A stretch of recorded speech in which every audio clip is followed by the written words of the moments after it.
So Pawan, so ఎక్కడికక్కడ అంటే Telangana CM Revanth Reddy so Davos వెళ్ళి సో పెట్టుబడులను రాష్ట్రానికి తీసుకురావడానికి తెగ కృషి చేస్తున్నారు. సో వరుసగా భేటీలు అవుతున్నారు సో అక్కడ బిజినెస్ మ్యాన్స్తో.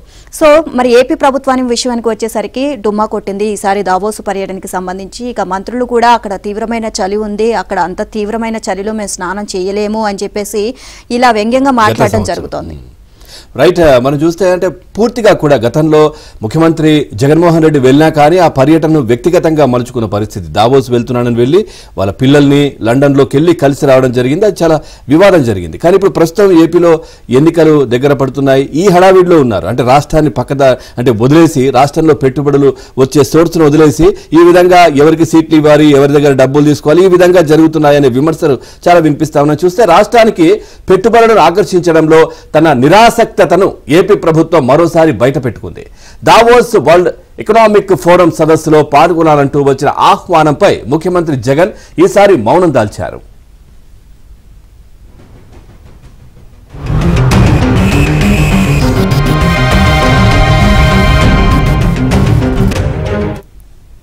దావోస్ లో విపరీతంగా చలి ఉండడం వల్ల అక్కడకు వెళ్లలేకపోతున్నామని గతేడాది పరిశ్రమలు ఐటీ శాఖ మంత్రి గుడివాడ అమర్నాథ్ ప్రకటించడం పారిశ్రామిక వర్గాలను విస్మయపరిచింది. -14 డిగ్రీల ఎముకలు కొరికే చలిలో స్నానం చేయడం కష్టం అని అప్పట్లో మంత్రి సెలవిచ్చారు. ఈ ఏడాది ఏకంగా ఈ పర్యటనకు రాష్ట్ర ప్రభుత్వం చాప చుట్టేసింది.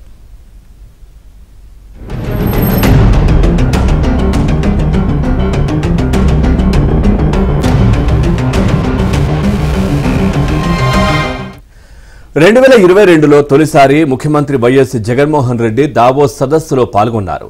ప్రత్యేక విమానంలో లండన్లోని పిల్లలను చూడ్డానికి దావోస్ సదస్సును సాకుగా చూపించారని అప్పట్లో విమర్శలు కూడా వచ్చాయి. దావోస్ పర్యటనను ఆయన తూతూ మంత్రంగా ముగించారు. రాష్ట్రానికి కొత్తగా ఒక్క కంపెనీని ఆకర్షించలేకపోయారు, పెట్టుబడులు తీసుకురాలేకపోయారు. అక్కడ కూడా తన మిత్రుడు గౌతమ్ అదానీ, సొంత జిల్లా కడపకు చెందిన షిరిడి సాయి ఎలక్ట్రికల్స్ తో ఒప్పందాలకే పరిమితమయ్యారు.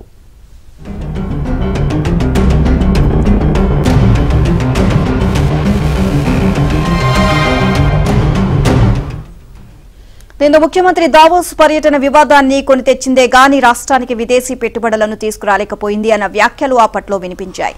దీని ప్రభావం ఏమో గాని ఆ తర్వాత ఏడాది తాజాగా ఇప్పుడు దావోస్ పర్యటనకు జగన్ దాదాపుగా బాయ్ బాయ్ చెప్పేశారు.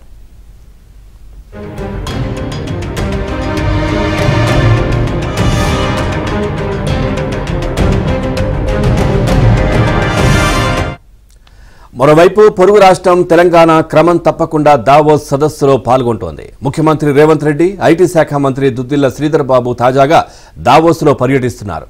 భారీ పెట్టుబడుల లక్ష్యంగా పలు సంస్థలతో ఒప్పందాలు చేసుకుంటున్నారు.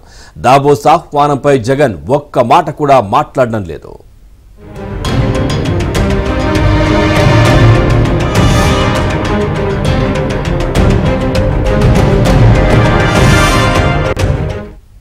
ఎన్నికల్లో తనకు టికెట్ దక్కుతుందో లేదోనన్న గందరగోళంలో మంత్రి గుడివాడ అమర్నాథ్ ఉన్నారు. దీంతో దావోస్ పై ఆసక్తి ఆయనలో కనిపించడం లేదు. ప్రతిపక్ష నేత చంద్రబాబు కేసులో న్యాయస్థానం ఇచ్చిన తీర్పులపై వైసీపీ కేంద్ర కార్యాలయం ఆదేశాల మేరకు మాట్లాడే పనిలో బిజీగా ఉన్నారు.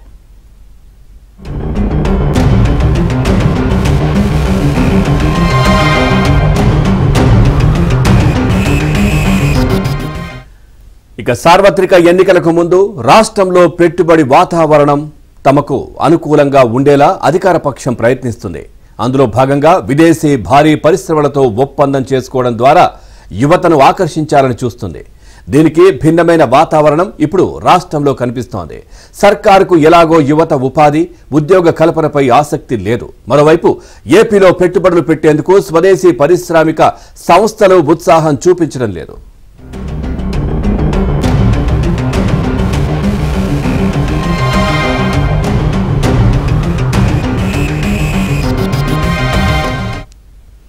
విశాఖలో వ్యాపారాలు చేయలేనని వైసీపీ విశాఖ ఎంపీ ఎంవీవీ సత్యనారాయణ స్వయంగా ప్రకటించారు. హైదరాబాద్కు వ్యాపార కార్యకలాపాలను షిఫ్ట్ చేయనున్నట్లు ఆయన చెప్పడం అప్పట్లో కలకలం రేపింది. పెట్టుబడులు పెట్టి కంపెనీలు నడపగలం, ఉద్యోగాలు ఇవ్వగలం, కానీ వైసీపీ నేతలకు అడ్డగోలుగా వాటాలు, కమిషన్లు ఇచ్చుకుంటూ తిరగలేము అని ఎక్కువ మంది పారిశ్రామికవేత్తలు చెప్తున్నారు. అందువల్లే పొరుగు రాష్ట్రాల వైపు వారంతా చూపు సారిస్తున్నారు. ఇక ఇదే అంశానికి సంబంధించి మరిన్ని అప్డేట్స్ మా కరెస్పాండెంట్ సత్యని అడిగి తెలుసుకుందాం. సత్య, ఇటు తెలంగాణ చూస్తే ఎక్కడికక్కడ విదేశీ పెట్టుబడుల కోసం దావోస్లో తెగ కృషి చేస్తుంది. మరి ఏపీ ముఖ్యమంత్రి మాత్రం సో దావోస్ పర్యటనకు స్వస్తి చెప్పేశారని చెప్పొచ్చు. సో దీనికి సంబంధించి ఓవరాల్ గా అప్డేట్స్ ఏంటి?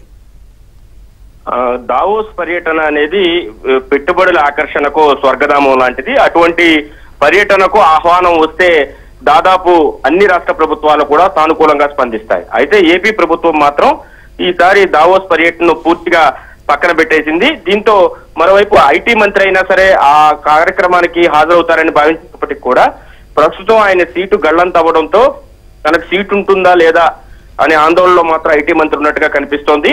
అదేవిధంగా ఏపీలో పారిశ్రామికవేత్తలు పరిశ్రమలు పెట్టాలంటే ఇప్పటికే అడలిపోతున్న పరిస్థితి అయితే కనిపిస్తోంది.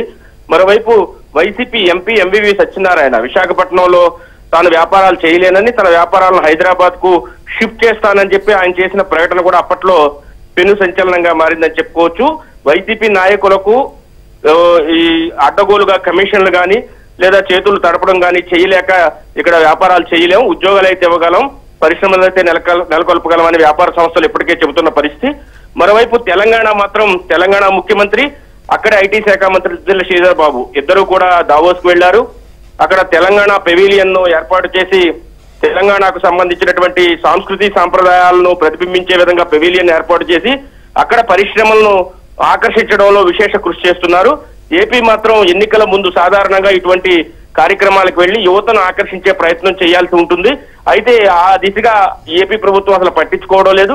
ఉద్యోగ కల్పనపై, ఉపాధి కల్పనపై ఏ మాత్రం ఇష్టం లేనటువంటి ఏపీ ప్రభుత్వం ప్రతి ఏడాది జాబ్ క్యాలెండర్ రిలీజ్ చేస్తామని చెప్పింది. అసలు జాబ్ క్యాలెండర్ మాట పక్కన పెట్టేసి ప్రైవేటు ఉద్యోగాలు తెచ్చే ఇటువంటి సదస్సులకు, భారీ పరిశ్రమలు వచ్చే ఇటువంటి సదస్సులకు కూడా డుమ్మా కొట్టేయడం ఇప్పుడు వ్యాపార వర్గాల్లో కూడా చర్చనీయాంశంగా మారింది.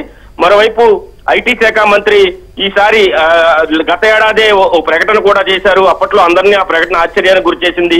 దావోస్ లో -14 డిగ్రీలు చలి ఉంటుంది, అక్కడ స్నానం ఎలా చేయగలం, కాబట్టి మేము వెళ్ళలేదు అని చెప్పడం కూడా వింతగా అనిపించింది. అయితే ఈసారి ఐటీ శాఖ మంత్రి కానీ ఇటు ముఖ్యమంత్రి కానీ దావోస్ పర్యటన పైన ఏ ఒక్క ప్రకటన చేయకపోవడం, కనీసం అటువైపు వెళ్లే సూచనలు కూడా చేయకపోవడం విమర్శలకు తావిస్తోంది. గత ఏడాది ఏదైతే దావోస్ పర్యటనకు వెళ్లారో ఆ పర్యటనను లండన్ లో ఉన్న తన కుమార్తెలను చూసేందుకు ఉపయోగించుకున్నారనే ఆరోపణలు కూడా అప్పట్లో వచ్చాయి. నేరుగా విమానం దావోస్ కాకుండా లండన్ వెళ్ళింది, అక్కడి నుంచి తర్వాత దావోస్ కు వచ్చింది అని చెప్పి ప్రభుత్వ ఖర్చుతో కుమార్తెలను చూసేందుకు వెళ్లారనే ఆరోపణలు కూడా అప్పట్లో రావడం వివాదాస్పదమైంది. మొత్తం మీద రాష్ట్రంలో పెట్టుబడులు, పారిశ్రామికవేత్తలను రప్పించడం అనే అంశంలో రాష్ట్ర ప్రభుత్వం పూర్తిగా విఫలమైంది. ఇటువంటి సదస్సులనైనా ఉపయోగించుకుని కనీసం వచ్చే వాళ్ళైనా రప్పించుకోవడం మానేసి దానికి పూర్తి వ్యతిరేకంగా వ్యవహరిస్తోంది అనేది చెబుతున్న పరిస్థితి. అటు దావోస్ కూడా గత ఏడాది వెళ్ళినప్పుడు కూడా అక్కడ అదానీ, అదేవిధంగా షిరిడి సాయి ఎలక్ట్రికల్స్ తో తప్ప విదేశీ కంపెనీలతో ఒక్క ఒప్పందం కూడా జరగకపోవడం కూడా రాష్ట్రంలో పెట్టుబడులు, ఒప్పందాలు, విదేశీ కంపెనీలు తీసుకురావడంలో రాష్ట్ర ప్రభుత్వానికి ఏమాత్రం ఆసక్తి లేదనేది ఈ అంశాలు చూస్తే అర్థమైపోతోంది. Right, thank you Satya.